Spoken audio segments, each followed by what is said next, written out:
Elgeyo Marakwet, and we are here to keep tabs with what exactly is happening. My name is Bentro Njue.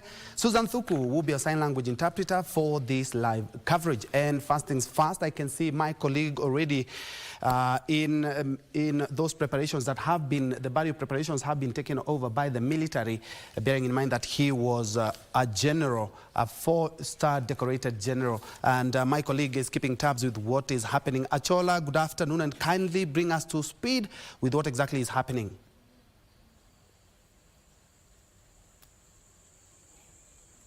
Greater Bena Troy Njue, indeed, we are in Elgeyo Marakwet, and of course we are focusing on to get the finer details of exactly what happened yesterday at around 2 p.m. here in Kabena village in Sidara area. This is the exact spot where that plane crash happened yesterday in the afternoon. And Ben, the clouds behind me hanging over Cherengani Hills provide a spectacular view of figuratively probably a good picture of what the locals here would actually want to see going forward in terms of peace prevailing in this particular region. But also it conceals the sorrow that actually engulfs this valley. Now, this valley is actually, Kerio Valley is actually dotted with a number of military camps, and those small military camps have actually been set up in this valley purposely to try and curb the cattle or livestock theft in this particular area. And that is the reason as to why, of course, the general, the 4-star general that we've actually just mentioned was in this area to try and officially to try and ascertain the progress that has actually made in terms of bringing some sort of peace and coexistence in this particular valley. And where I stand, this farm is actually aptly named a money farm, and some of the efforts that have actually been put in place by the locals and the administrations was to ensure that eventually, that finally they actually open up this farm for the locals to start actually engaging in income or gainful income generating activities, so that then they go away or they shun from engaging in retrogressive practices as cattle rustling and what have you. But of course, unfortunately, what happened yesterday did happen. The locals here have been painting a graphic picture of exactly what happened at around 2 p.m. when the chopper landed in this valley. Of course, most of them running to this particular spot, just trying to ensure that they can actually rescue whoever was in that chopper. At that point in time, they didn't know who exactly was actually being carried in the ill-fated chopper. But of course, as news trickled in, they stood to understand the enormity of the situation. But from the stories that we're hearing here,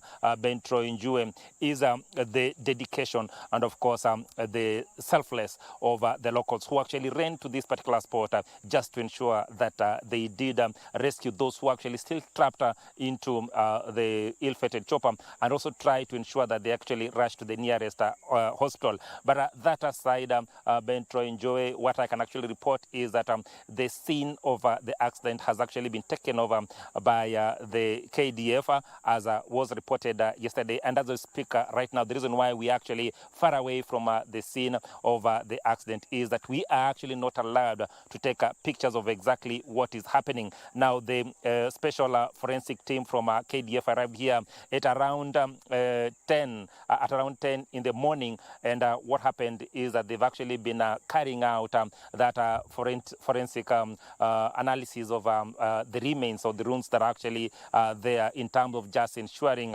that they try to piece together the evidence that they will be finding here, so that then eventually they can unravel this puzzle of exactly what happened yesterday. We are reliably informed that senior security officers will actually be touring this place, and we have been told that the team that is actually staying put in this particular place will continue to stay put here, and of course they will continue with their work up until the time that they will have concluded their work, and also when their senior officials will actually be here, so so then they can actually move to the next step of their investigations. But as I said, of course, the locals have been painting a graphic picture of exactly what happened. And one of the locals here will just tell us he was not far away from this place and will just tell us exactly what happened. Bana, naomba unijulishe wewe ni mtu nani?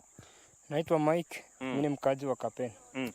Mike, umeniambia kwamba hapo saa 8 mlisikia mlipuko mkubwa sana na kisha baadaye mkatoka kule kumkua mkakimbia mkafika hapa. Hebu tueleze ilikuwa namna gani?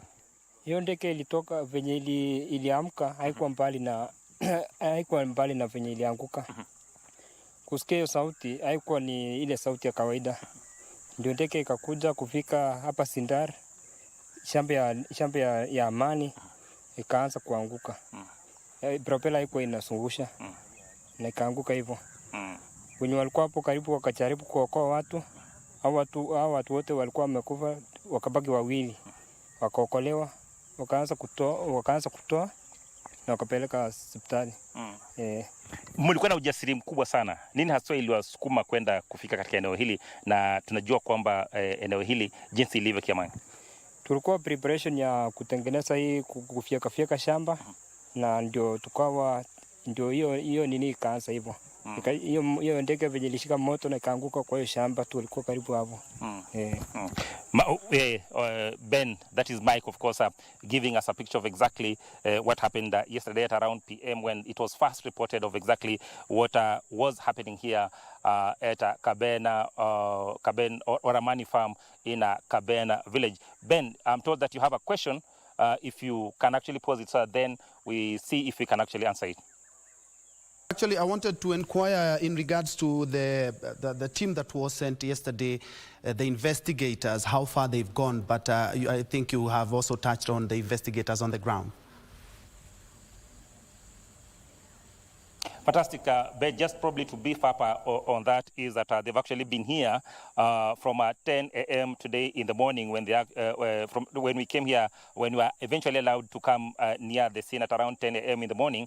And what has been happening is that they've actually been combing through, of course, that rubble just to ensure that they get the final details of exactly what is happening. They are not allowed to talk to anyone. Of course, that is common knowledge. They have not allowed anyone to talk to any officers at the scene to actually talk to anyone. What we have actually seen is that they've continuously taken pictures. They've continuously rummaged through the debris just to ensure that indeed they get the final details. And of course, they are talking less but doing more in terms of ensuring that they unravel this puzzle of exactly what happened yesterday. There's a lady here that, of course, claimed the first general. Thank you so much, Achola Simon, live from the scene of the accident at Amani farm in Elgeyo Marakwet, the scene of yesterday's deadly crash where General Francis Ogola, together with other senior military officials, perished in a road accident, leaving 2 other senior officers nursing injuries at the hospital. And from Achola in Elgeyo Marakwet, we now cross over to Nduru village in Alego Usonga, that is in Siaya County, where my colleague Wycliffe Okech is also standing by to give us a feel of what exactly are the burial preparations, bearing in mind that the general will be buried on Sunday according to his wishes. And of course, it has been taken over. The burial preparations have also been taken over by the military. Wycliffe Okech, if you can hear me, kindly bring us to speed from where you are.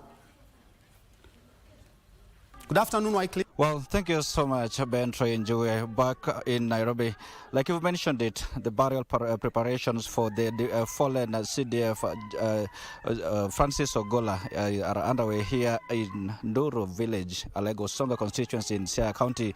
Where we are right now is the home place at Francis Ogola's home, that is Mzee Ogola's home. And you can see from the pictures that are being shown on our screen, these are the locals comprising of families and friends that have come here, that have been coming here since morning actually to deliver their messages of condolence to the family of Ogola following the passing of CDF Francis Ogola. And before we came here, actually we had gone to the general's home itself, which is about 3 kilometers from where we are. That is in Ngia village. Where we are is Nduru village where his father's home, but his own place is in Ngia village that is 3 kilometers away from here. And like you've mentioned it, that the burial preparations have been taken over by the military. And when we got to the home, we were actually not allowed to get in there. And the guards that we found by the gate side actually being guarded by the Kenya Army. And we were given strict instructions that only the commander is allowed to give instructions as to who is getting in through that gate into their home. And that shows how the tight security under which that place is. And you can see from the background, actually you can still hear people mourning. Those are family members and friends who are close and dear to the fallen CDF. And regarding the preparations, which actually will be buried on Sunday, that is within 72 hours as he had wished. And just allow me briefly, Troy, to bring on set a close family member is called Barak, actually is the first cousin to the fallen CDF, actually to basically tell us how they got to hear about this information and how has been the mood here since yesterday. Brother, if you can just move here and look into the camera. We know it's been a sad moment for the family of Ogolla and actually this village, not just the village, but the entire country, following the loss of the Chief of Defense Forces.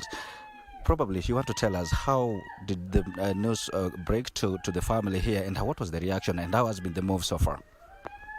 Yeah, when the news came, it was not announced directly.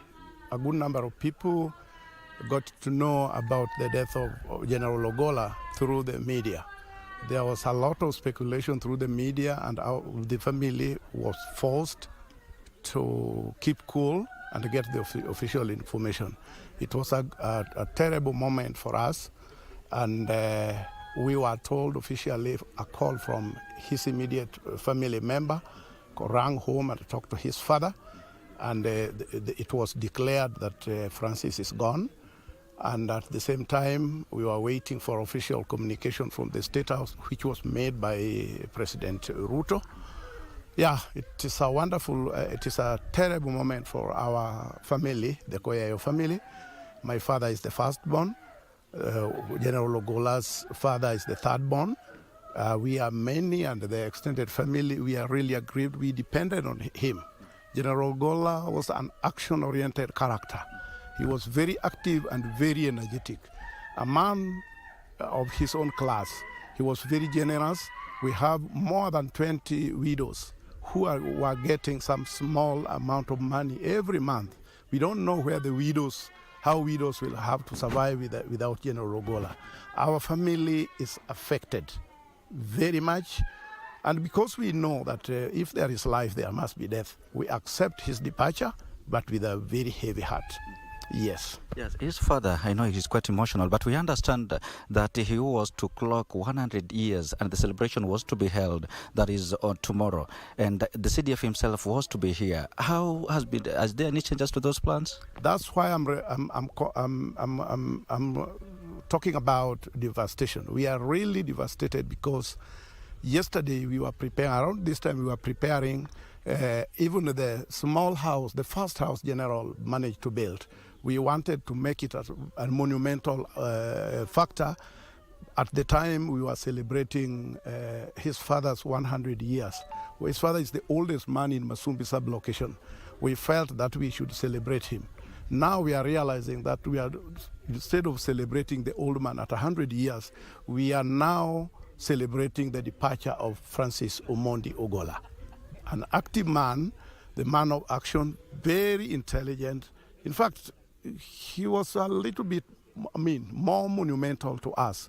He was the symbol of authority, symbol of wisdom, and we are very much devastated. Yes. Sorry. He has helped so many people in the villages. Young men have been enlisted as military officers. A good number of people, charity work he has done for people. He has built a church worth millions of money.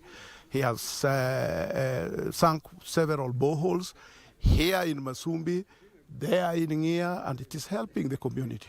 Yes. Thank you so much. Sorry. And we equally share in your grief, but we wish you just support and actually strength during this difficult moment. Yeah. Sorry.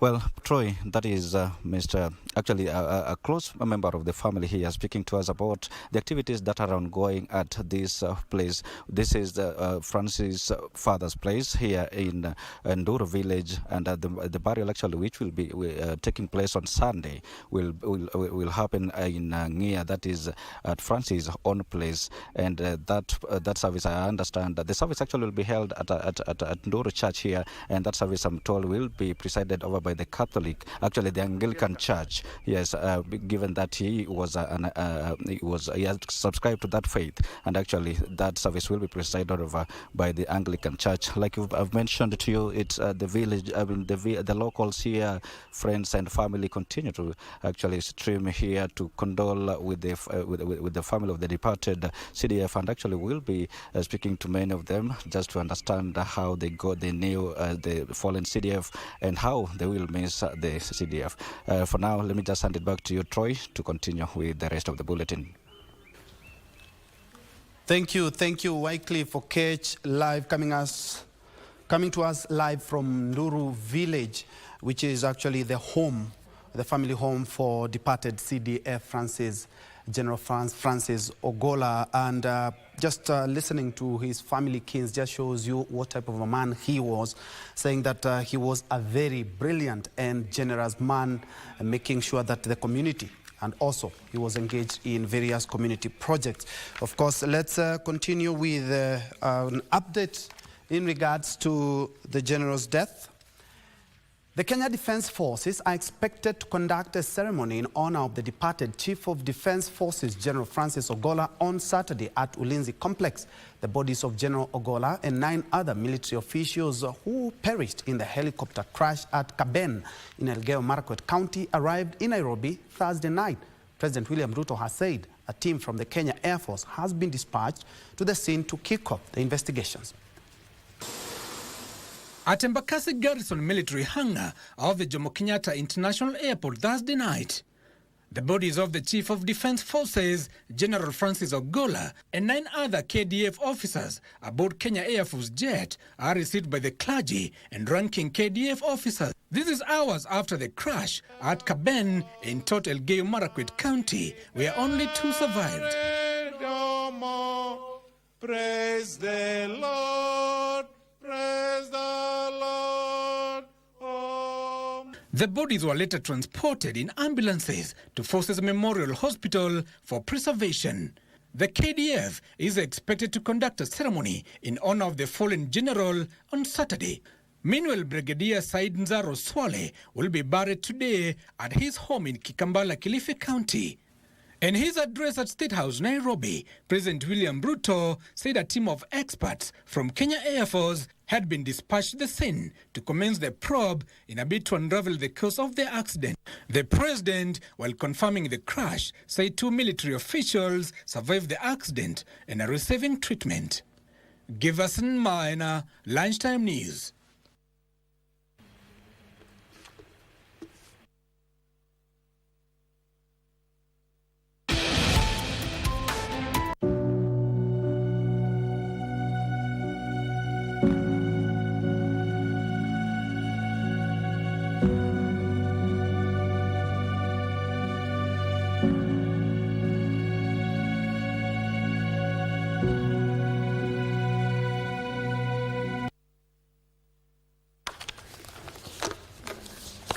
And may the general so, together with his colleagues, rest in peace, and those injured make full recovery. Away from that, statistics by the Labour and Social Protection Ministry indicate that only 1.2% of public institutions in Kenya have disabled employees, against the 5% quota as per the Kenya Constitution. The report further indicates 129 public institutions of the 240 have employed persons with disabilities. Speaking during the launch of the second report, Status on Disability Inclusion in Nairobi, Labour and Social Protection Cabinet Secretary Florence Bore emphasized on the need for government offices to give opportunities to people living with disabilities.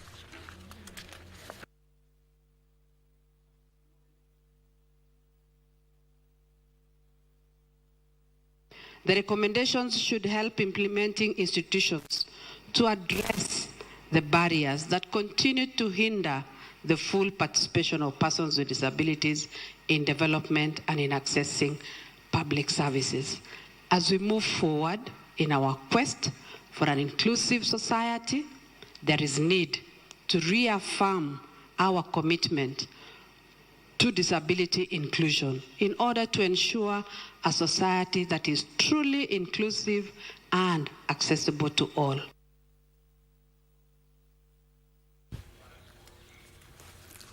In other news, Machakos County Deputy Governor Francis Mwangangi Kilonzo has called on all leaders to recognize the capabilities of every individual regardless of gender and create a safe environment where they can suitably showcase their full potential to serve humanity.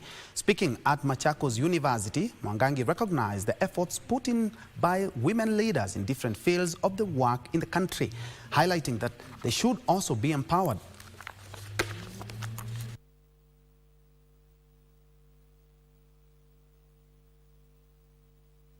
Today, if we have Professor Agalo here, we have Senator Kabindu, we have Governor Wabina, we have our woman rep, we have the regional boss wa Equity yako hapa nimemwona Isashi rafiki yangu.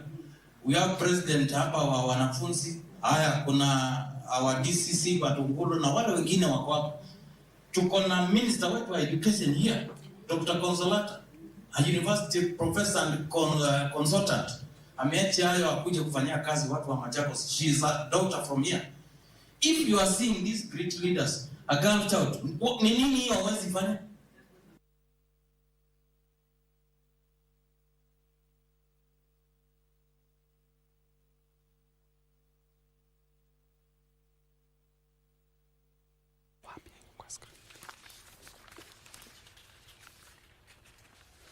Very well, and as we mourn the general together with 9 others, we also revisit Military Tales, which is a program for soldiers, and tell us how things were during their service. For now, we go to the great county of Nakuru, and to be specific, in Gilgil, where we meet one retired warrant officer, 2, Mushina Wainaina.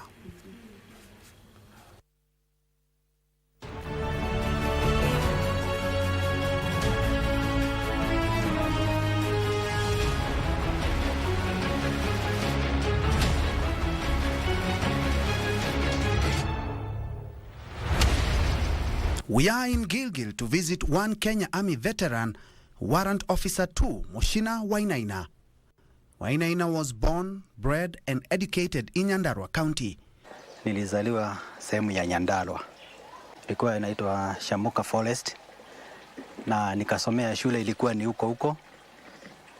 Baada ya shule nikamaliza 1980. Nilifanya kibarua almost 8 months hivi kutafuta. Hadi nikaajiriwa. Wainaina fell in love with the military as a young boy and dreamt of joining them one day. Nilikuwa nimejaribu jeshi mara nyingi, nimejaribu jeshi youth, but nikienda ya mwisho ile ilinivunja moyo kwanza ni kwa polisi. Nilienda nikaambiwa mimi nilika ya Gatumani niende nikunywe maziwa so nilikuwa ni mwili nilikuwa 1 GB nilikuwa ile watu mwili ni kidogo. On the material day 1981, Wainaina was lucky to be the last person to secure a position with the Kenya Defence Forces. Mtu ya mwisho na sababu nakumbuka siku hiyo tulichukulia watu 40 ilikuwa ni mimi. Wa mwisho. He joined the 5th Battalion, 5KR in Gilgil, or the Fighting Five, and later on trained as a regimental storeman in 1982. Nikatrainiwa 5KR, hiyo ni 81. Baada ya passing out ndio tulipelekwa FTC KMA kwa saa hii. Baada ya kumaliza hapo nikaenda Nakuru. FTC ndio kulikuwa natrainiwa mambo ya storeman. Over the years, his diligent work saw him promoted from a private to warrant officer class 2. 87 nikapewa last corporal. 88 nikapewa corporal. 1995 nikawa promoted to senior. Nikakaa up to 2019. Nilikuwa 2018 nikapromotiwa warrant officer class 2 ambao nikawa LQ. Nikawa posted Soi. Nikakaa Soi 2 years. Then after 2 years nikalitaya. He was selected for 3 peacekeeping missions in Africa. These missions made him develop a keen eye for peace. Nimebahatika mara 3. Ya kwanza 2005 nilienda Eritrea. Na Eritrea ni kuna hard time kwa sababu lugha hamuelewani na watu. Naona kama ni amani, wangekuwa na amani, wale watu wanaweza enda mbali sana. 2013 nikawa Somali. 2017 nikawa Somali. In missions, these men and women go through unsettling challenges in the quest for peace. Commission shoot moja tulifanyia mahali inaitwa Mashuru pande ya Kajiado. It was tough. Nilikuwa KMS inahusika na mambo ya administration ya chakula. Ilibidi sasa mimi nawekelea sukari, maziwa, mwingine anabeba sufuria, maji, tunaenda a distance. Ndio twende tuwapigie, ni kama vile safari lale naendanga. Tena kulikuwa na kupe. Nenda baada after 1 month nikiwa tu nyumbani kuja nakuta niko na kupe kwa mguu. Na ilikuwa but usipovumilia uwezi faulu. His view on the young generation and discipline. Kwanza watoto wetu kila wanakosa ni nidhamu. Zamani mtoto alikuwa ni wa jamii, sasa mtoto ni wa mtu mmoja. Kwa hivyo kama tunaweza kuwa na institution tuseme kama vile sasa NYS vile ilikuwa inafundisha watu, but akitangulia aende huko atatoka akiwa na nidhamu. Na ukienda huko kama huna nidhamu utalazimishwa na itakuwa. After he retired from the forces, he traded his gun for the Bible, something he says is very close to his heart. Iko walimu walikuja kwa theolojia. Mimi nikachaguliwa. Although nilikuwa tu tunaenda makanisa yako, nikachaguliwa nikasoma. Baada ya hapo mimi nikakuja tu nikaendelea. Lakini unajua mpango wa Mungu huwezi jua. Hata mimi nilisoma tu ile kama ya kawaida. But after that sasa nikakuja nikawa mchungaji. Although hata masomo tu ninaendelea tu hata sasa. Yeah. Other than preaching, he is also into event coverage and electronics repairing. Mimi nafanya video shooting. Mobile natengeneza. Pia vile vile niko na public address. Natafuta tu hivyo tu. A family man and father of 3, Wainaina says none of his kids was interested in following his military footsteps. Hakuna mtoto ametamani. Moja tu ndio alikuwa amewahi kwenda kwa youth. Amefanya kwa youth akamaliza. Just like with any progressive military, he says the changes in the military over the years have served to better the lives of serving soldiers. General Tonje. Yes. Alikuja akatufungua macho na Mungu amweke siku nyingi. Akaja ndio sasa akasema family kama unaweza kutoka nje na family yako ndio tukatoka. Wakati nilitoka ninaona ni kama unaona ukikaa mahali umezuiliwa ni kama umewekewa curtain, lakini wakati alitufanyia hivyo imetufungua mawazo sana. Kwa sababu sasa ukiangalia hata town hiyo kisunguka unakuta ukiangalia huyu ni raia, huyu ni askari, huyu ni raia, huyu ni askari. Kwa hivyo alitufungua macho. His greatest lesson from the military, mwenye yako kwa saa hii ajue uzee unakula ujana. Ukula 5 weka 5. Kwa hivyo ni vyema kile anapata ndio atumie na uelevu sana na awe na hekima, asimisiuse. In his free time and away from the hassles of life, Wainaina is a petrolhead. He loves cars and his hobby is souping up vehicles. Mimi sana upenda mambo ya gari. Mambo ya gari na mambo ya electrical. Electronics hivyo mimi napenda sana. Natafuta tu gari ile ya zamani. Na kaunda. Napata hata senti hapo.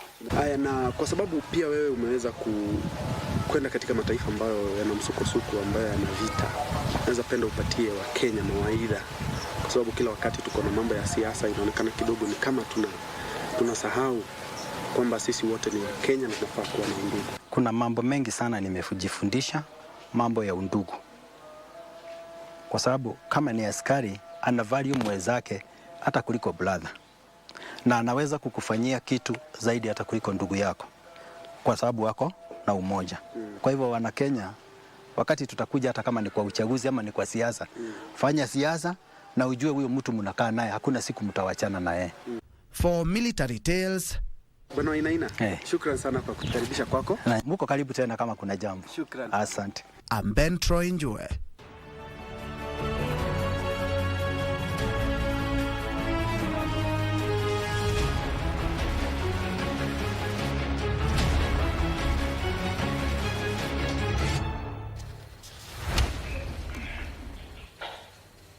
Very well, and don't forget the segment every Tuesdays at 9 p.m. with a repeat on Wednesdays at 1 p.m.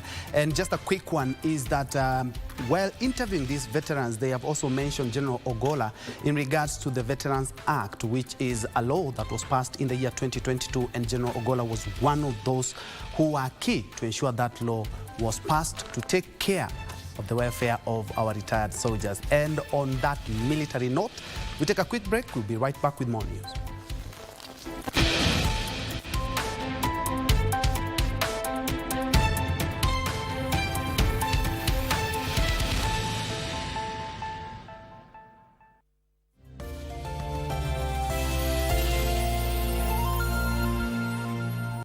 Kenya Broadcasting Corporation is Kenya's most trusted news and entertainment brand. Grow your business, acquire more clients, and reach new, diverse audiences by advertising with us. We connect brands to audiences that matter, driving results for brands and enhancing your current marketing strategies. We have packages for all needs, and no product is too small for us. Contact us today and capitalize on our combined power of radio, TV, and digital platforms. KBC, connecting Kenyans.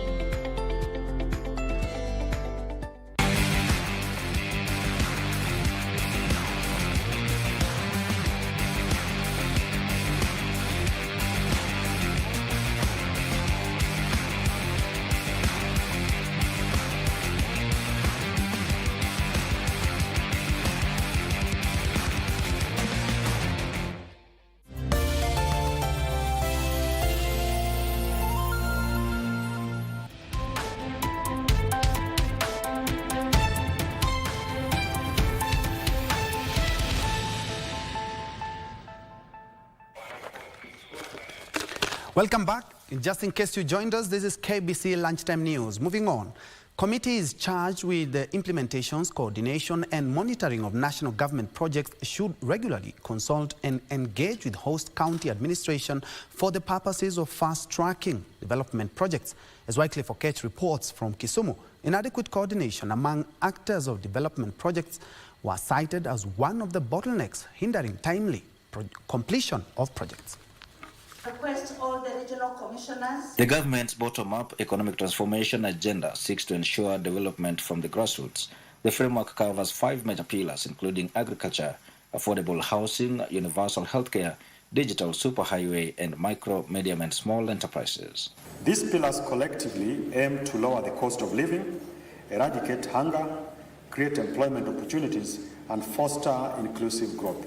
To realize this, regional and county committees charged with the coordination and monitoring of government projects have been challenged to regularly and continuously consult with host county administrations for effective synergy. The role of the national government administration cannot be overemphasized.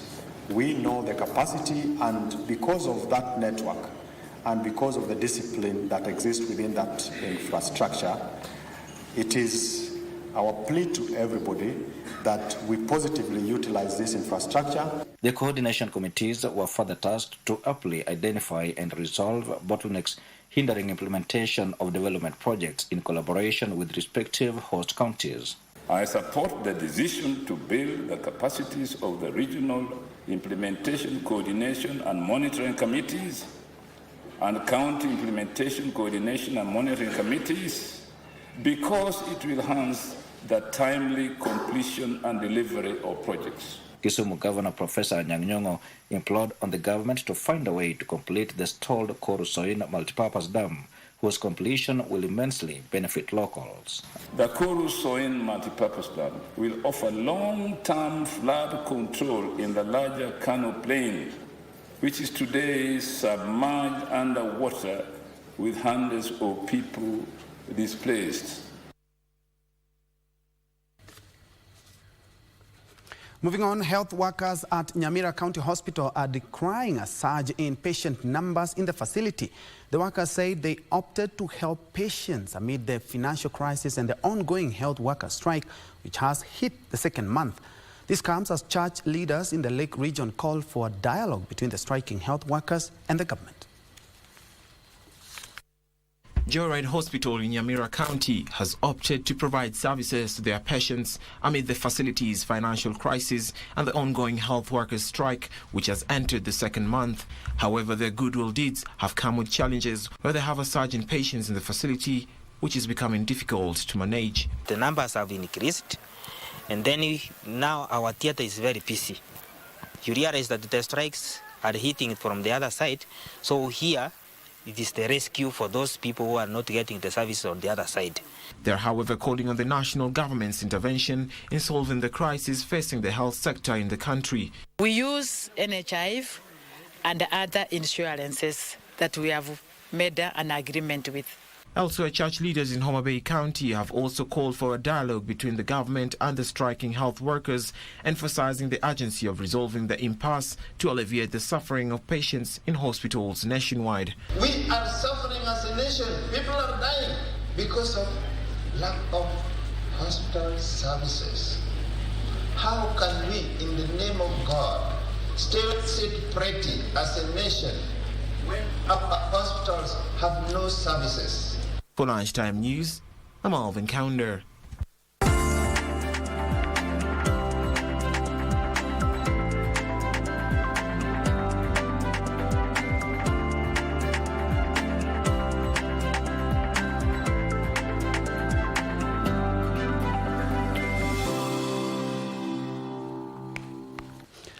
Time to make sense of shillings and cents in business. County governments should prioritize creation of a conducive investment environment through incentives that will attract investors in the electric vehicle sector.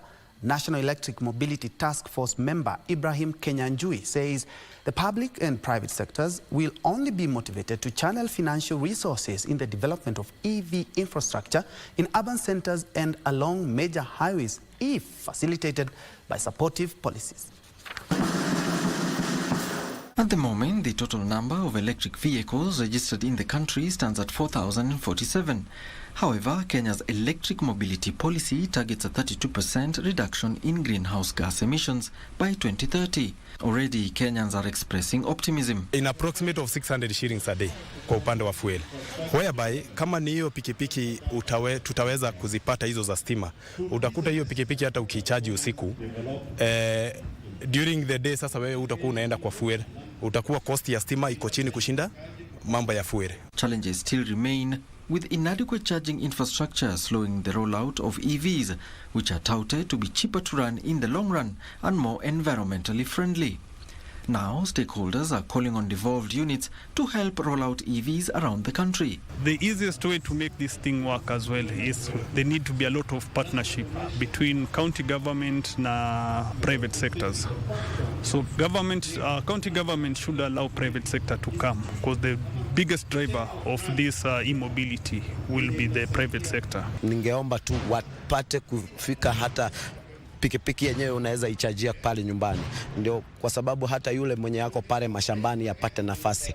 Tunasikia charging point ni moja tu hapa Nakuru, so hiyo ita affect mwingine yako Bahati, mwingine yako kule Dondori, hataweza kupata ile service. They were speaking after the e-mobility task force team held a public participation forum in Nakuru to gather views on the draft national e-mobility policy Kenya.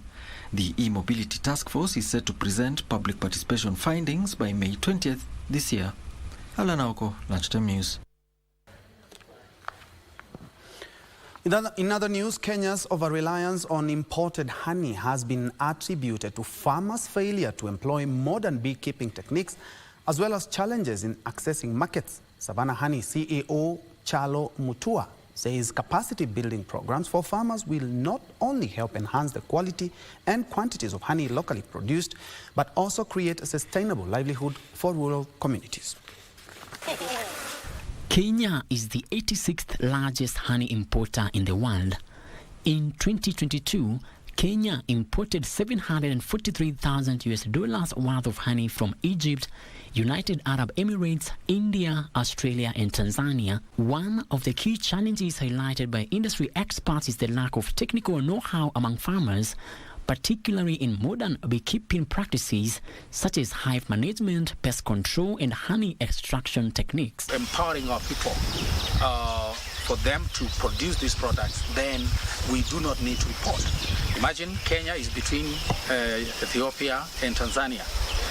Tanzania is the second largest honey producing nation in Africa, while again Ethiopia is the largest honey producing nation in Africa, and Kenya is in between, and Kenya is importing. Now, by being in between, what it means is that we have the ecological zone is correct. The climate is good. Joint partnerships between a government and the private sector are required to help facilitate market access for local honey producers. What it is required is to have more sensitization. I request the government, the non-government organizations, the development partners to have more people getting to know the potential in modern beekeeping, that is in empowering our people economically and as well improving our economy. Frederick Mwoki for Lunchtime News. Kilifi County is investing in marketing Mijikenda culture as a tourism product in a bid to accelerate tourism in the county.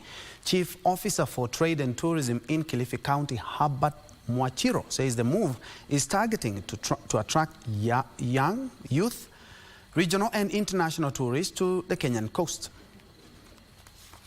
Stakeholders in the tourism sector drawn from Kenya and Uganda hold the Uganda Festival in Malindi, Kilifi County, as one way of promoting tourism between the two countries.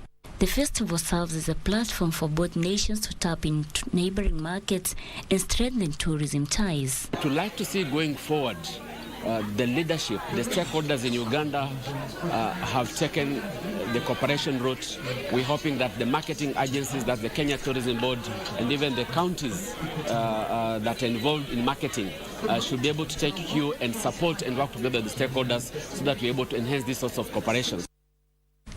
During the event, different groups from Uganda and Kenya showcased their songs and dances, cuisines and arts.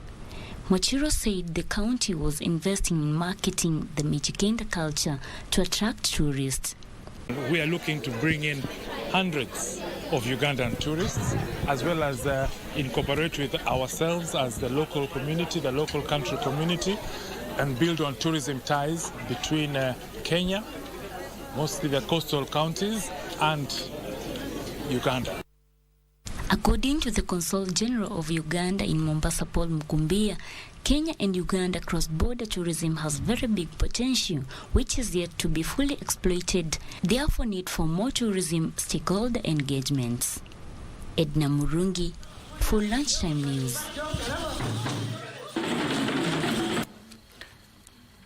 The youth has been urged to capitalize on various youth programs being launched across the country to harness their talent and turn them into gainful sources of income. Speaking during the flagging off ceremony of the mobile recording studio, Nairobi County Governor Johnson Sakaja said the youth must employ and build on their talents instead of waiting on the government to create jobs. The recording studio has been fitted with a modern recording console, full band equipment, and a padded recording booth. The governor is expected to build 13 studios in select sub-counties. It's their wish or their opinion, but ultimately the mandate of this park or the activities done here is the people of Nairobi, and they express it through their government. We'll provide a platform where you can register, and of course we need to know where you hail from, your sub-county, your ward, because we'll be moving to all the 17 sub-counties within Nairobi County. And let me mention here that the recording will be free, at least for now. It's free of charge. Thanks to the governor, it's free of charge. It's a platform for not only for artists, but producers and songwriters as well. It's a good initiative by the county and by the governor, His Excellency. And I feel like it's going to uplift so many musicians out there.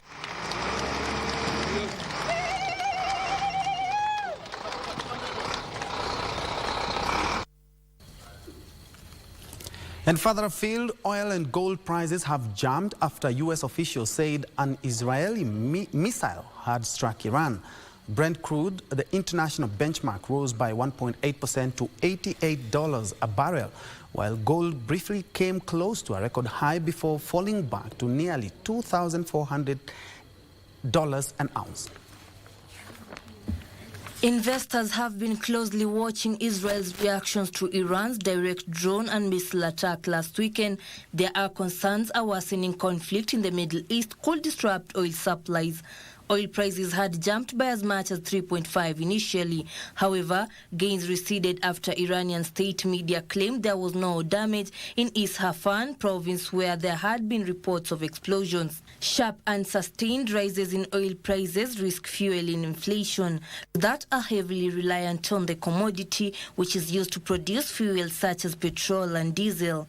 Meanwhile, a continuously weakening Japanese yen against US dollar has put a strain on Japan's economy while the government is faced with challenges in combating the sustained depreciation. Kumano said that such sustained yen depreciation will hardly bring benefits to Japanese companies and the economy. He added that if the Bank of Japan raises interest rates in response to the currency depreciation, the Japanese government will face mounting pressure from interest payment as its debt is huge. The finance ministers of Japan, the US and the South Korea held talks in Washington on Wednesday, exchanging views on financial market trends and other issues. Japan's finance ministry is expected to intervene in the exchange rate. There is great uncertainty about whether the move aiming to narrow the interest rate gap between Japan and the United States can obtain external support from other countries, especially monetary policy support from the US. Finally, the Jakarta-Bandung high-speed railway marked its 6th month of operation on Wednesday with a total of 2.56 million passengers transported. With a design speed of 350 km per hour, the 142.3 km high-speed railway cut the journey between Indonesia's capital, Jakarta, and Bandung in West Java province from over 3 hours to around 40 minutes. Since its official commercial operation around mid-October last year, the railway has operated a total of 7,050 train trips with a mileage of over 1.26 kilometers. According to the KCIC, at the present, the railway's daily trips have increased from 14 to 52. The highest number of passengers sent in a single day stood to 21,537, while the highest daily seat occupy rate was recorded at 99.6%.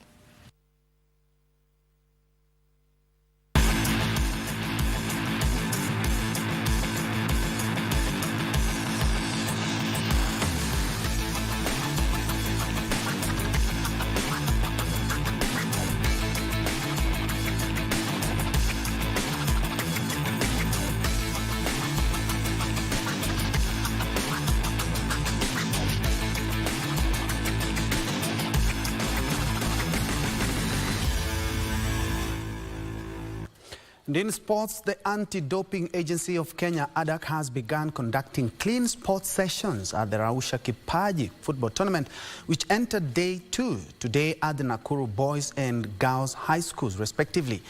The sessions themed Clean Sports Starts Early are being used to educate the junior football players on the values of clean sports.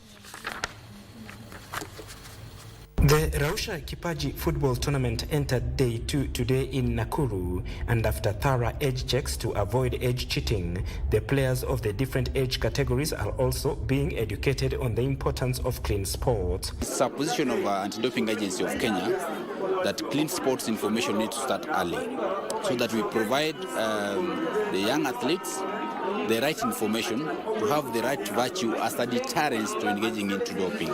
That's why we are here today, to give the right information to our young athletes, to our potential talents, so that when they reach there at high level, elite level, they have the right information and they have the right way on how to avoid engaging into doping. The Anti-Doping Agency of Kenya, mandated to provide the right information to athletes competing in the various sporting disciplines on the importance of clean sports, have categorized different sessions for junior players of different age categories as they continue with their fight against energy boosters in sports. It is about virtues,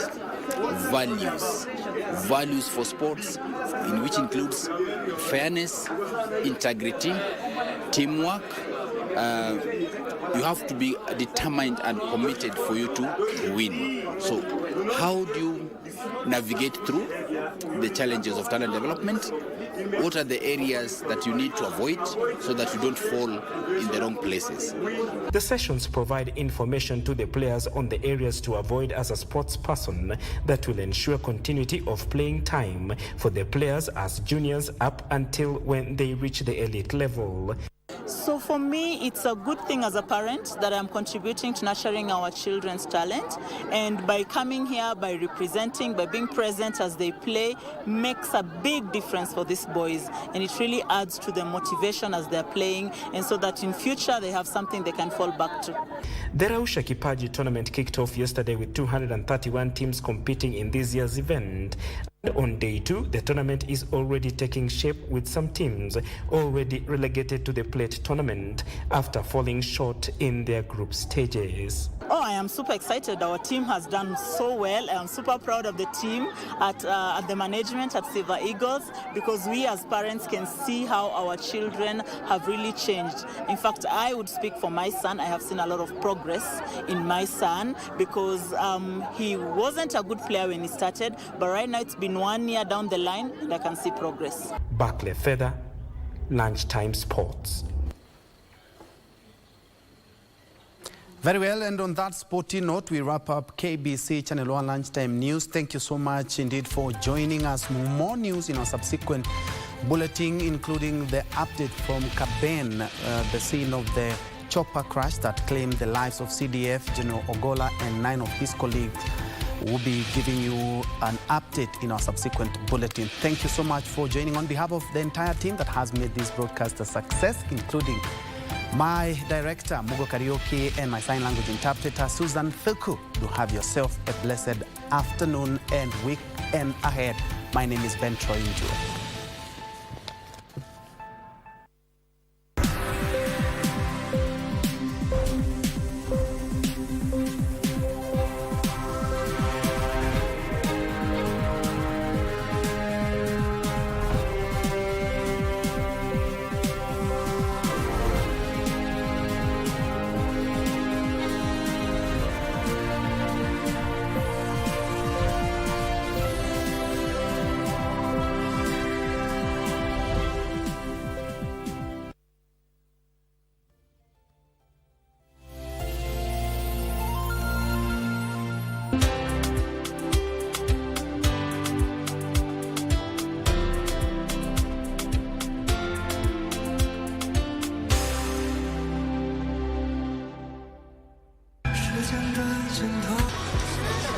受到的惩罚。